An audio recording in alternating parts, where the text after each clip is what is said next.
कल राज्यसभा में भाजपा के झारखंड से सांसद दीपक प्रकाश ने एक बहुत ही महत्वपूर्ण मुद्दा उठाया। वह मुद्दा था शाह आयोग का।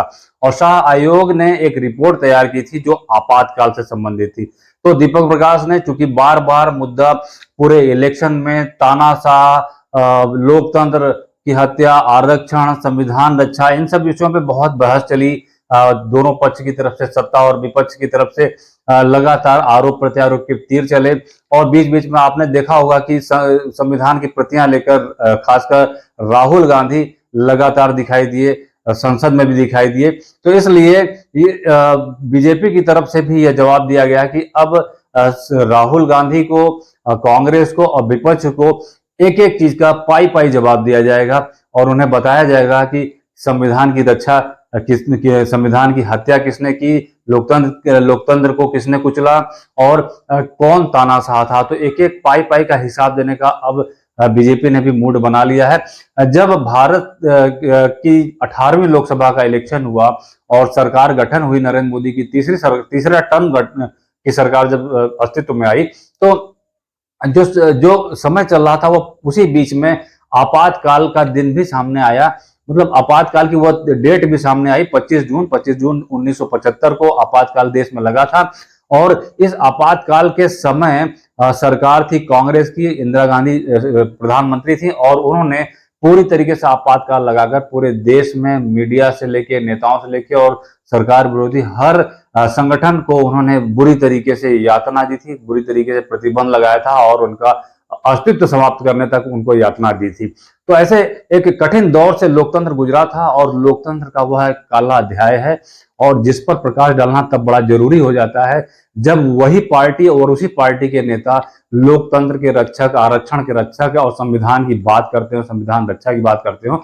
तो आइए उसी मुद्दे पर हम आगे बढ़ते हैं। जी हाँ दोस्तों, स्वागत और नमस्कार मेरे YouTube channel info highway India पर। मैं वीके वत्स। तो जो दीपक प्रकाश ने जो मुद्दा उठाया वह मुद्दा यह था कि 1975 में जो इमरजेंसी, जो आपातकाल लगा था, उसके बाद जो सरकार बनी थी 1977 में, आपातकाल हटने के बाद जब सरकार, अगली सरकार बनी थी, तो उस सरकार ने जस्टिस जयंतीलाल छोटेलाल शाह, जो कि 12वें चीफ जस्टिस ऑफ इंडिया थे, उनकी अध्यक्षता में शाह आयोग का गठन किया था। और यह इस आयोग के माध्यम से वो सारे दस्तावेज, जो 48,000 दस्तावेज थे, उनको इकट्ठा कर जो आपातकाल की यातनाओं से भरे पड़े थे, उनको इकट्ठा किया गया था, उनका मूल्यांकन अध्ययन किया गया था।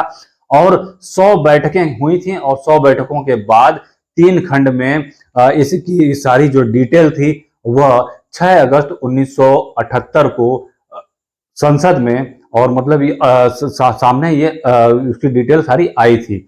और वह पूरा दस्तावेज था आपातकाल के लोकतंत्र के ऊपर हुए काले कारनामे जो सरकार के थे, जो यातनाओं का दौर था, जो पीड़ा, जिस पीड़ा से पूरा लोकतंत्र गुजरा था, मौलिक अधिकार लोगों के समाप्त कर दिए गए थे। तो इन सब चीजों का दस्तावेज है वो। तो दीपक प्रकाश ने बताया कि जब 1980 में इंदिरा गांधी की सरकार जब फिर से बनी थी, तब उन्होंने ऐसे सारे दस्तावेज यहां से मिटा दिए थे, नष्ट करवा दिए थे। और अगर आज वह दस्तावेज सामने आ जाते, क्योंकि आपातकाल के इस समय लगभग 49 साल हो चुके हैं और इस बीच में भारत की कई जनरेशन, भारत आगे निकल चुका है। तो यह जरूरी होता है कि जब जब जब लोकतंत्र की बात उठे, आरक्षण की बात उठे, संविधान की बात उठे और तानाशाही की बात उठे, तो सही दिशा में जनता को भारत ऐसे किसी दौर से गुजरा था, इस बात की जानकारी देना बड़ा जरूरी हो जाता है। तो दीपक प्रकाश ने बहुत ही प्रासंगिक विषय पर कह सकते हैं चोट मारी है और इस बात को कहा है कि जो दस्तावेज नष्ट कर दिए गए थे उसकी एक प्रति आज भी बताते हैं कि ऑस्ट्रेलिया की नेशनल लाइब्रेरी में आज भी वह सुरक्षित है और उपलब्ध है। तो इन्होंने कहा कि क्यों ना उस प्रति को यहाँ भारत लाया जाए और मीडिया के पटल पे, संसद के पटल पे उसे रखा जाए, और क्यों ना ऐसा प्रयास किया जाए ताकि यह बताया जा सके कि 1975 में वही कांग्रेस जो आज संविधान रक्षा, लोकतंत्र रक्षा और तानाशाही की बात करती है, उसको बताया जा सके कि वह काला अध्याय तुम्हारे ही कर्मों का एक फल था, जिसको बहुत बुरी तरीके से भारत की जनता ने, भारत के लोकतंत्र ने झेला था और उस दौर से गुजरे थे, उस पीड़ा यातना के दौर से गुजरे थे। तो यह बहुत जरूरी हो जाता है। आने वाली पीढ़ियां बहुत रफ्तार में अपनी जिंदगी जी रहे हैं, उन्हें पता नहीं है कि किस तरीके से राजनीति में भ्रम फेंक कर, भ्रम पैदा कर कर,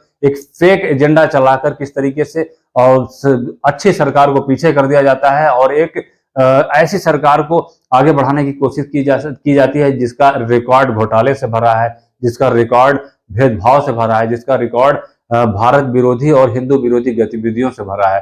तो जनता आने वाले समय में किसी भ्रम में न रहे, इसके लिए जरूरी है कि वह जाने कि 1975 और 77 के बीच में जो आपातकाल का दौर था, उस समय भारत किस पीड़ा से गुजरा था।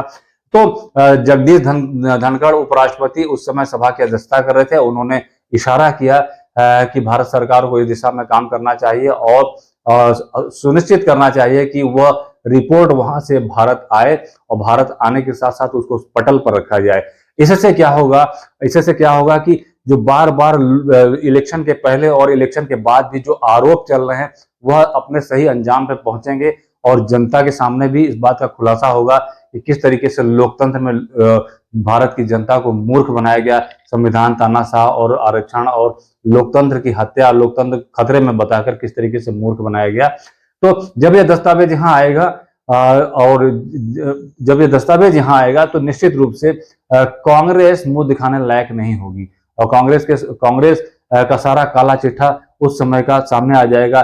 जो संविधान के साथ जितने तो छेड़छाड़ की, जिस तरीके से संविधान को कूड़े के ढेर में डाल दिया, किस तरीके से बाबा साहब के संविधान में कुछ शब्द जोड़े गए जो समाजवाद धर्मनिरपेक्ष हैं, किस तरह से छेड़छाड़ की गई और एक फोर्जरी वाला, एक फ्रॉड वाला संविधान बताते हैं कि 26 जनवरी 1949 को यह जो लागू हुआ उसमें छेड़छाड़ करके इन्होंने अपने शब्द डाले। तो यह भारत की जनता को जानना बहुत जरूरी है और जस्टिस जयंती लाल छोटेलाल शाह की अध्यक्षता, जो कि 12वें चीफ जस्टिस ऑफ इंडिया थे, उनकी अध्यक्षता में यह रिपोर्ट तैयार की गई थी और यह रिपोर्ट निश्चित रूप से सामने आएगी तो बहुत से काले कारनामे कांग्रेस के वो फेक एजेंडे जो पिछले इलेक्शन में हुए सभी बेपर्दा हो जाएंगे। तो यह थी कुछ रिपोर्ट जो कि कल संसद में गर्मा गर्म बहस हुई और आज के न्यूज़पेपर में छाई हुई थी। इस विषय में आप भी पढ़ सकते हैं, देख सकते हैं और लोकतंत्र को मजबूत करने के लिए किधर काम किया जा रहा है। आज भारत का लोकतंत्र विश्व का सबसे बड़ा लोकतंत्र है और दिन पर दिन भारत का लोकतंत्र बहुत मजबूत हुआ है, इसकी जड़ें मजबूत हुई हैं। लेकिन इस पे 1975 में बहुत घातक तरीके से वार किया गया था। भारत की जनता को यह जानना बहुत जरूरी है। फिर आते हैं कुछ ऐसी अपडेट्स के साथ, तब तक के लिए धन्यवाद, नमस्कार, वंदे मातरम। जाते जाते हमारे YouTube चैनल पर अगर पहली बार हो तो चैनल को सब्सक्राइब करिएगा और हमें आपके कमेंट की प्रतीक्षा रहेगी। लाइक, शेयर और सब्सक्राइब जरूर करें। फिर मिलते हैं नई अपडेट्स के साथ, तब तक के लिए धन्यवाद, नमस्कार, वंदे मातरम।